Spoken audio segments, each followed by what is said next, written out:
सबसे बड़ा भक्त कौन? एक बार फिर देवर्षि नारद के मन में यह अभिमान पैदा हो गया कि वे ही भगवान विष्णु के सबसे बड़े भक्त हैं। वे सोचने लगे, मैं रात दिन भगवान विष्णु का गुणगान करता हूँ, फिर इस संसार में मुझसे बड़ा भक्त और कौन हो सकता है। किंतु पता नहीं श्री हरि मुझे ऐसा समझते हैं या नहीं। यह विचार कर नारद भगवान विष्णु के पास शिव संसार में पहुँचे और उन्हें प्रणाम किया। विष्णु जी बोले, आओ नारद, कहो कैसे आना हुआ। नारद बोले, भगवान मैं आपसे एक बात पूछने आया हूँ। भगवान विष्णु बोले, मैं तुम्हारे मन की बात जानता हूँ नारद, फिर भी तुम्हारे मुँह से सुनना चाहता हूँ। नारद ने कहा, हे देव, मैं जीवन भर आपका गुणगान करता रहा हूँ। पल पल हर क्षण मुझे बस आपका ही ध्यान रहता है। आप मुझे यह बताइए कि क्या मुझसे भी बड़ा आपका कोई अन्य भक्त है संसार में। भगवान विष्णु समझ तो पहले ही गए थे कि नारद को अपनी भक्ति पर अभिमान पैदा हो गया है, किंतु अपने मन की बात छुपाकर वे बोले, नारद, इस प्रश्न के लिए तुम्हें मेरे साथ मृत्युलोक चलना पड़ेगा। नारद बोले, ठीक है भगवान, मैं मृत्युलोक चलने के लिए तैयार हूँ। भगवान विष्णु नारद को लेकर मृत्युलोक चल पड़े।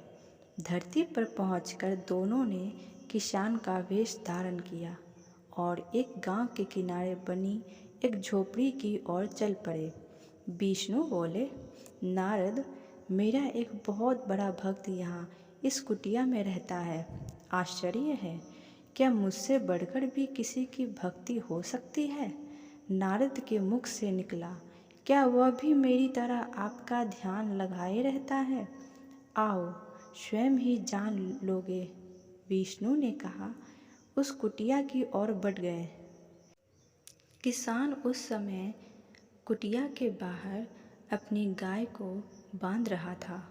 उसके मुख से हरि हरि गोविंद का स्वर निकल रहा था। किसान भेषधारी विष्णु ने उसके निकट जाकर नारायण नारायण कहा तो किसान ने विनीत स्वर में पूछा, आप कहाँ से आए हैं भद्र? मेरे लिए कोई सेवा हो तो निसंकोच बताइए। किसान वेशधारी भगवान विष्णु ने कहा, हम नगर जा रहे हैं पर अंधेरा गिरने लगा है। वन में जंगली पशुओं का डर है, इसलिए रात भर आश्रय चाहते हैं। किसान ने प्रश्न भाव से कहा, मेरी कुटिया में आपका स्वागत है। भद्र और जो रखा सुखा घर में है आपके लिए हाजिर है। भगवान ने मुझे आप लोगों की सेवा करने का अवसर दिया है। बड़ी कृपा हुई उनकी। बाहर दलान ने एक खटिया पर दोनों को बिठाकर किसान अंदर गया और अपनी पत्नी से कहा, देवी, दो अतिथि आए हैं। किसान की पत्नी उस समय अपने बच्चों को भोजन परोस रही थी। धीरे से आने का बर्तन दिखाई हुई बोली, घर में इतना सा ही आटा है और ये बच्चे और भोजन मांग रहे हैं। किसान बोला, कोई बात नहीं, हम अतिथियों को भरपेट भोजन कराएंगे। तुम बच्चों को आज कांजी बनाकर पिला देना। नारद और भगवान विष्णु ने उन दोनों का सारा वार्तालाप सुना, फिर भी परीक्षा के लिए भोजन की थाली पर बैठ गए। जब दोनों भरपेट भोजन कर चुके तो नारद सोचने लगे, यह सीधा साधा गृहस्थी भगवान का सबसे बड़ा भक्त कैसे हो सकता है। उधर श्री हरि ने किसान से और भोजन लाने की फरमाइश कर दी। बोले, मेरा पेट अभी नहीं भरा, क्या और भोजन मिलेगा। किसान रसोई घर में गया और जाकर पत्नी से पूछा, कुछ और भोजन बचा है क्या। पत्नी बोली, बच्चों के लिए कांजी बनाई है, बस यही शेष है। विष्णु और नारद वह भी पी गए। किसान और उसके परिवार को भूखे ही सोना पड़ा। भूखे बच्चे माँ का आंचल थाम कर उठे, माँ नींद नहीं आ रही है, मुझे बड़े जोर की भूख लगी है। पिताजी ने उन अतिथियों को कांजी भी क्यों पिला दी? किसान ने बच्चे के सर पर हाथ फेरते हुए कहा, अतिथि को भोजन कराना स्वयं विष्णु भगवान को भोग लगाने के समान है बेटा। बाहर दालान में दोनों अतिथि अलग अलग बिस्तरों पर लेटे हुए थे। भगवान विष्णु ने कहा, तुमने सुना नारद, किसान और उसके परिवार को भोजन नहीं मिला, फिर भी वह मेरे गुण गा रहे हैं। यह तो कुछ भी नहीं है, मैंने तो कई कई दिनों तक भूखे रहकर आपका स्मरण किया है। अगले दिन सुबह उन्होंने देखा, किसान भगवान विष्णु मूर्ति के सामने कह रहा था, गोविंद हरि हरि, तुम सदा मेरे मन में बसे हो, बस मुझे कुछ और नहीं चाहिए। फिर दोनों अतिथियों से बोला, हरि की बड़ी कृपा है, वही जग का रखवाला है। प्रभु की दया से रात को कोई कष्ट तो नहीं हुआ। जब तक आपका जी चाहे तब तक आप दोनों यहाँ रहें, मैं खेत पर जा रहा हूँ। किसान भेषधारी श्री हरि बोले, हम भी तुम्हारे साथ चलेंगे, यदि तुम्हें कोई आपत्ति ना हो तो। नारद और विष्णु भगवान किसान के साथ उसके खेत पर गए।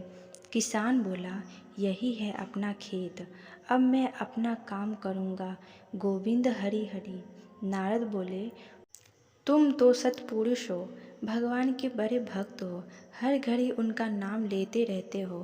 किसान बोला, अरे कहाँ, काम से जब भी थोड़ा बहुत समय मिलता है तभी उनका नाम लेता हूँ। नारद ने पूछा, कब कब मिलता है समय? किसान बोला, सुबह उठता हूँ तब, रात को सोता हूँ तब, और दिन में जब भी काम से समय मिल जाए। ओह समझा, नारद के मुख से निकला। दोनों जब किसान से विदा लेकर चले तो नारद ने व्यंग्यात्मक स्वर में कहा, आपने सुना भगवान, वह सुबह शाम 2 बार ही आपका स्मरण करता है, जबकि मैं हर समय ध्यान करता हूँ, फिर भी आप उसे महान भक्त बताते हैं। नारद की यह बात सुनकर श्री हरि चुप रहे, किंतु मन ही मन उन्होंने कहा, कारण भी जान जाओगे नारद। विष्णु ने एक कलश को तेल से लबालब भरकर नारद को दे दिया और बोले, नारद, इसे अपने सिर पर रखकर बिना हाथ लगाए सामने वाली पहाड़ी तक ले चलो। ध्यान रहे, इस कलश में रखे तेल की एक भी बूंद जमीन पर गिरने न पाए। नारद बोले, यह कार्य सहज तो नहीं है। यह कहकर नारद ने कलश सिर पर रख लिया और पहाड़ी की ओर चल दिए। नारद पहाड़ी तक गए और लौट आए। विष्णु बोले, लौट आए नारद, ठीक है, अब यह बताओ कि इतनी दूर जाने और आने में तुमने कितनी बार मेरा स्मरण किया? नारद बोले, एक बार भी नहीं भगवान, करता भी कैसे, मेरा सारा ध्यान तो तेल और कलश की तरफ लगा हुआ था। श्री हरि बोले, तब तुम ही सोचो, वह किसान दिन भर कठिन परिश्रम करता है, फिर भी 2-4 बार मेरा स्मरण जरूर करता है, और तुम एक बार भी मेरा स्मरण नहीं कर पाए। विष्णु की बात सुनकर नारद के अंचक्षु खुल गए। वह श्री हरि के चरणों में गिरकर बोले, मान गया प्रभु, जो संसार के झंझटों में रहकर भी आपका स्मरण करते हैं वही सबसे बड़े भक्त हैं। अगर आपको यह कहानी अच्छी लगी हो तो चैनल को सब्सक्राइब जरूर कर दीजिएगा। Thank you.